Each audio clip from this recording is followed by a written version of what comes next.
Ninguém pode ver o Evangelho sem sentir a presença real de Jesus. Sua personalidade pulsa em cada palavra. Nenhum mito está tão cheio de vida. Mas por que o mito? Para começo de conversa, a gente vai ter que entender o que é o mito. O mito, ele é basicamente uma mentira. Ele significa isso. Significa uma mentira que retrata um significado da verdade. Uma parte da verdade. Uma mentira que é usada para conseguir expressar a verdade com o mais paradoxal possível. Desse mito, então o C.S. Lewis ele vai criar uma expressão que é um mito verdadeiro. O mito verdadeiro ele vai ser usado por C.S. Lewis para conseguir descrever Jesus, porque esse mito ele não é uma mentira que retrata uma verdade. Ele é a própria verdade que retrata no mundo de forma mística, de forma extraordinária. Então os mitos eles vão ser histórias simbólicas. Só que para o C.S. Lewis, Jesus ele não vai ser só uma história simbólica. Jesus ele vai ser a história simbólica. Ele vai ser o verdadeiro, a verdade por trás de todas essas histórias. Então todos os mitos eles têm fragmentos de uma luz perdida, como disse C.S. Lewis. E Jesus é essa luz, a verdadeira, a verdade mais perfeita possível. Então, enquanto as outras histórias elas vão ter os seus heróis, elas vão ter os heróis que vão vencer o mal, Jesus ele não vai ser mais um desses heróis, ele vai ser o próprio significado de ser um herói.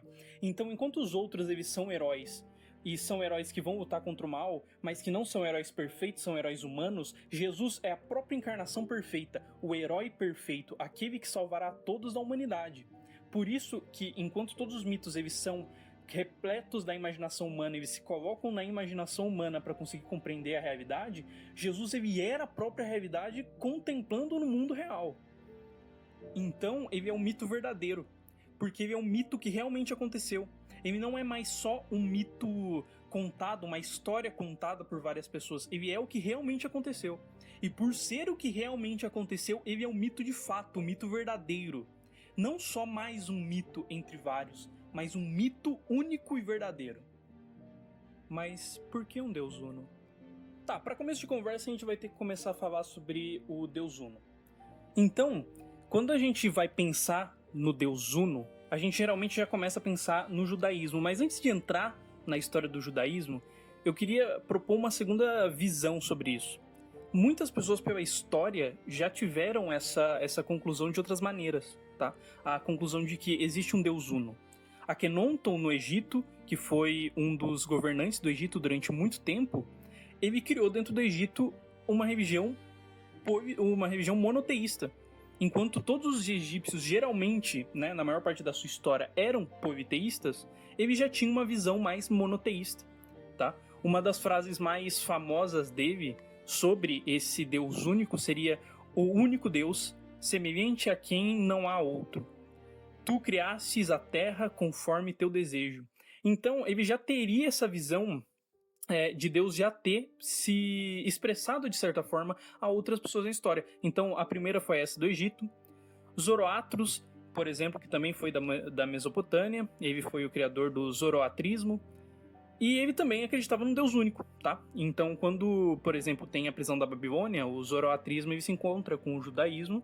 Óbvio, ambos os dois já eram monoteístas, tá? Mas aí eles se encontram e eles têm muito essa interação, né? A nossa interação sobre o mal vem muito desse encontro entre os dois. Então existe isso, né? Deus se apresentou a outras pessoas, mesmo fora do judaísmo, para mostrar que Deus se apresenta a todos. E aí a gente vai ter o Epimênides, de Creta, que ele vai ser o escritor da tão famosa Altar ao Deus Desconhecido, né, citado por Paulo em Atos dos Apóstolos 17:22. Então, quando Paulo ele chega na cidade de Atenas, ele vai falar com os atenienses, né, e tem muitos seguidores de Epimênides. E esses seguidores, eles estão lá e eles têm esse negócio do Deus desconhecido, né? Epimênides ele acreditava só em um Deus, um único Deus, que seria esse Deus desconhecido, enquanto ele criticava todo o panteão grego, que ele pediu para que se fizesse o altar a esse Deus desconhecido, para que se curassem os animais das fazendas. Então, ele já teria essa crença, né, que é até citada por Paulo dentro de Atos dos Apóstolos. Além dele, a gente vai ter os principais gregos, né? A gente vai ter o Xenófobos, que vai ser a pessoa que vai criticar a ideia dos deuses tinham essa forma humana, que eles tinham essa humanificação nos deuses gregos, e ele dizia que deveria ser um único ser eterno e imutável, que seria o verdadeiro Deus. Heráclito, que defendia a ideia da governança do Logos, né, o Logos absoluto, ser racional supremo. Esse conceito vai influenciar, foi usado por João no Evangelho de João. No princípio era o Logos estava com Deus e o Logos era Deus. Então, quando no momento que a gente fala, né, a gente troca o Logos pelo verbo, mas seria a mesma coisa, não seria a mesma coisa, mas seria esse critério, essa expressão feita Heráclito. Então a gente vai ter a expressão feita pelo Heráclito, que vai fazer tudo isso, que vai trazer essa ideia do Logos. Então a gente vai ter o Platão também, que ele vai ter essa ideia do bem supremo, e essa ideia do bem supremo vai trazê-lo à crença de um Deus único, que vai ser usada depois por Santo Agostinho. E a gente vai ter Aristóteles, por fim, com seu motor imóvel, o que traz essa ideia de que Deus ele teria que ser um motor imóvel desde o começo do universo, que estava fora do tempo, coisa que Santo Agostinho também já falava, e que foi usado por São Tomás para fazer toda aquela expressão da Suma Teológica, das 5 vias e toda a questão do Deus verdadeiro. Então, por que um Deus uno? Tá? O judaísmo ele já vai trazer essa ideia do Deus uno, desde o seu princípio, desde o seu primórdio. Mas além do judaísmo, esse conceito de Deus uno ele já é expresso através da razão há muito tempo. Então a gente tem que ter essa compreensão de que o Deus uno ele não é só uma verdade judaica, é uma verdade verdadeira. O próprio Nietzsche, quando ele vai falar sobre o problema de dois seres supremos, o problema de existirem mais de um ser supremo, ele entra nessa razão que não poderia existir mais de um ser supremo. Então, se deveria existir, se houvesse a possibilidade de existir, deveria se existir apenas um. Então, por isso que um Deus uno. Mas por que o Deus dos judeus? Tá, para começo de conversa, quando a gente vai falar sobre o Deus dos judeus, o Deus verdadeiro e único, a gente vai ter que entrar em algumas coisas. A primeira delas é que Deus, segundo a tradição judaica e o Deus judaico, ele não vem através de meras especulações, eles vêm através da razão e da filosofia, da teologia e da história. Então a gente vai ter primeiro, Deus é um ser necessário. O Deus judaico-cristão, mais do que qualquer outro, ele se mantém como um ser que existe por si próprio, ele existe por si mesmo, ele existe porque ele deve existir. A diferença com os deuses pagãos, por exemplo, que eram entidades limitadas, que eram entidades que significavam algo, então que significava a natureza, que significava os raios, que significava o sol, e não um Deus único que ele surge de si mesmo, que ele surge porque ele necessita, ele surge porque o universo surge através dele. Então ele é um ser que transcende isso. Então os outros deuses eles eram divindades físicas, eles eram divindades que elas se baseavam no mundo físico. O Deus cristão ele é o único Deus que é 100% divino, diferente dos outros que eram só fragmentos. A segunda coisa é a singularidade da revelação judaica. Então o monoteísmo judaico ele surge do mundo dominado pelo politeísmo. Então tudo forçava para ser algo politeísta, não era para ser algo monoteísta. Então a diferença das crenças pagãs, onde todos os deuses eram feitos de caprichos e de imitações, o Deus judeu era o único que era uno, eterno, imutável e perfeito, que era o significado perfeito dentro da filosofia. Se um Deus existisse, ele deveria ser dessa forma. Ele não deveria ser da forma como os deuses gregos eram, que eram só fragmentos de uma verdade embalada em todo o preconceito, em todo aquela perversão da mente humana. Então ele é o Deus que ele é o mais aberto possível à filosofia. Porque ele não é um deus homem, ele é um deus eterno, 100% divino, diferente dos deuses que apareciam em todas as outras mitologias. E ele não depende da criação, mas ele é o criador absoluto. Ele existe por existir. Então, existe essa diferença. Todos os outros eles precisam de uma criação. Então, Os deuses gregos eles vão surgir do caos, os deuses que vão surgir dos titãs, que vão surgir do pai caos. Então vai ter tudo isso, todos eles vão ter toda uma historinha para sua criação e tudo mais, e nenhum deles é realmente eterno. Todos eles tiveram um começo. Agora esse Deus, o Deus judaico cristão, ele não vai ter um começo. Ele vai ser eterno e puro.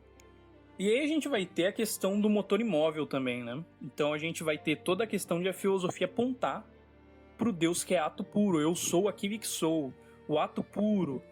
Ser por essência. Então a gente vai ter toda essa questão de filosofia grega que vai apontar pro Deus judaico. Então tudo apontava, a filosofia, tudo apontava para um único Deus, para o Deus judaico. Então é por isso que ele é o Deus verdadeiro. E aí a gente vai ter a transformação da história, né? A crença no Deus judaico mudou a civilização ocidental e toda a civilização do mundo inteiro, dando origem à dignidade da alma humana, à ciência, ao direito natural, à moral objetiva. As religiões pagãs não produziam esse mesmo efeito. Então a gente vai ter as religiões pagãs, elas vão produzir um efeito diferente do cristão judaico. Porque o cristão judaico ele vai mudar totalmente a forma daquele lugar. Quando ele chega no local onde ele vai, ele muda completamente a forma de pensar. E é uma forma onde todos conseguem compreender. Um grande exemplo é, se você tiver um tempo, assista, por exemplo, o anime O Vinland Saga. Se você tiver um tempo, assista. Porque ali você consegue ver um pouco dessa transformação, ainda que não seja um anime totalmente histórico, mas você consegue ter uma ideia dessa transformação, da diferença de culturas entre um povo que não era cristão e um povo que começa a ver a chegada do cristianismo. Por que Deus é Jesus? Então uma dúvida surge quando a gente começa a pensar em Jesus, porque existe um Deus uno, tá bom. Mas Jesus também vai ser esse Deus, e aí vai ter a Trindade, Jesus Cristo, Deus Pai e Espírito Santo. Esse não é um assunto que eu vou tratar agora, mas vamos focar só em Jesus, tá? Como é que a gente consegue... O primeiro dogma criado é que Jesus era Deus, antes da Trindade. Então vamos pensar nisso, em Jesus ser Deus. Existem 3 explicações viáveis para o que foi Jesus, tá? A primeira explicação é que Jesus era um mentiroso, tá? Mas um mentiroso, ele morreria por aquilo. Se você estivesse numa mentira, você morreria por uma mentira? E você morreria de forma torturosa e não quebraria essa mentira em nenhum momento. E pior, as pessoas à sua volta, elas ouviriam essa mentira e elas viriam a forma que você estava agindo. Se elas soubessem que estavam ali, todos os apóstolos estavam perto de Jesus, eles soubessem que aquilo era uma mentira, eles também morreram por essa mentira. Seria possível tantas pessoas morrerem por uma única mentira? E a gente não está falando de um tempo onde existiam efeitos especiais. Se você pega, por exemplo... É óbvio, existiam já pessoas que fingiam que voavam usando cordas e tudo mais. Mas se você pega Jesus, como é que ele conseguiria fingir a transfiguração, por exemplo? Como que tantas pessoas seriam enganadas por essas mentiras, curas de Jesus e tudo mais? Então se torna algo difícil de você pensar. Primeiro que uma pessoa morreria por uma mentira. Quanto mais que várias, centenas de pessoas morreriam pela mesma mentira. Logo, Jesus não era um mentiroso se você para um tempo para analisar a situação. E aí você entra... Jesus então ele era louco. Só que quando você vai pensando que Jesus era louco, primeiro você está falando que num tempo... onde se qualquer pessoa fosse acusada de ser louco, essa pessoa provavelmente sofreria um ataque. Ia ter algo de rancor contra essa pessoa. Alguma maldade acontecer. Só que todas as pessoas que ouviam Jesus viam nele autoridade. Todas as pessoas que viam Jesus viam nele autoridade. E não só as pessoas na época que viam Jesus, mas as pessoas na atualidade que veem Jesus. O Einstein vai admirar muito Jesus. Dezenas, centenas de filósofos, incluindo o próprio Friedrich Nietzsche, vão admirar muito Jesus. Então, todos esses caras eles vão ver Jesus e vão ver que Jesus não era um louco, ele era um gênio. Eles vão considerar Jesus um gênio. A pessoa que tem mais verdades nas suas palavras. Ainda que não considerem ele como Deus. Só que o que eu quero dizer é que Jesus não poderia ser louco, porque ele não trazia loucura, ele trazia genialidade. ele trazia autoridade, o autoritas grego, o autoritas romano. Então, Jesus ele não era louco, ele era sábio, ele era genial, ele era uma pessoa incrível. E todos os que leem sobre Jesus e leem a Bíblia percebem isso. Então, quando a gente fala Jesus é Deus, é porque não sobra outra... Você querendo ou não, não sobra outra possibilidade além dessa. Ele não pode ser um mentiroso, ele não pode ser um louco. Jesus ele deve ser Deus. Ele deve estar falando a verdade. Ele realmente era, e ele não só era Deus, como ele se mostrava Deus, e ele falava como Deus. Então, Jesus era Deus. Mas por que Jesus e não outro? Então, quando a gente vai falar sobre os judeus, fica muito com essa coisa, né? Por que seria Jesus, né? Já que ele, segundo os judeus, ele não entraria ali como o Messias destinado. Só que quando a gente vai para as Escrituras, os descendentes de Abraão, desde Gênesis 12, 3, Isaías 7, 14, Malaquias 5, 2, Isaías 53, 5, todas essas leituras elas vão trazer passagens que vão falar sobre Jesus, que vão falar sobre essa chegada do próprio Cristo. Então por que Jesus e não outro? Porque nenhum outro apareceu. Não como Jesus, não grandioso como Cristo. Então Cristo ele era a verdade pura e simples. Ele era a verdade pura e simples. Ele foi a encarnação. Ele é a encarnação e sempre será a encarnação. Mas por que Jesus era verdadeiro Deus e verdadeiro homem? Quando a gente está falando sobre Cristo, a gente entra na questão dele ser verdadeiro Deus e verdadeiro homem. Ele ser as duas coisas ao mesmo tempo. O que a priori não parece fazer muito sentido. Até que você entenda o motivo por trás disso. Então a gente vai ter o primeiro, a necessidade da encarnação. Se Jesus ele fosse apenas Deus, quando ele veio à Terra, ele teria poder absoluto, mas não poderia representar os seres humanos, ele não poderia representar um ser humano, ele não poderia mostrar aos seres humanos como agir, porque ele não estaria se colocando no lugar dos seres humanos. E se ele fosse apenas homem, ele poderia nos representar, mas jamais pagaria uma dívida infinita. Então, se um homem morre numa cruz, ele não paga uma dívida de toda uma espécie humana de pecados. Agora, se um Deus feito homem morre numa cruz, ele paga toda a dívida do pecado. Então a gente vai ter, por exemplo, há um só Deus e há um só mediador entre Deus e o homem, Jesus Cristo, homem.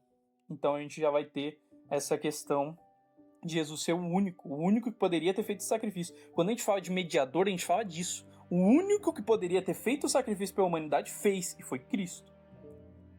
Então Jesus ele provou ser mais, ele já era como um homem, andava pela terra como um homem, mas ele provou por várias vezes que ele era mais do que um homem. Né? A gente vai ter, no princípio era o verbo estava com Deus e o verbo era Deus. Ele controlou a natureza, curou doenças e ressuscitou os mortos.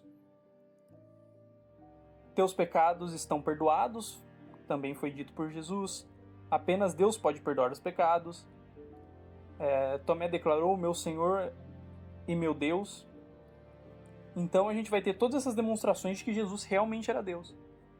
Realmente foi ele que nasceu de uma virgem purificada e que através desse nascimento fez maravilhas, fez milagres, mudou a história humana por completo. Jesus é o protagonista da história humana? E a igreja também? Sim, Jesus é o protagonista da história humana, sem sombras de dúvida. Foi ele quem pagou os pecados, foi ele que fez com que a gente tivesse uma história humana. Então, como salvador da humanidade, sim, ele é o protagonista da humanidade.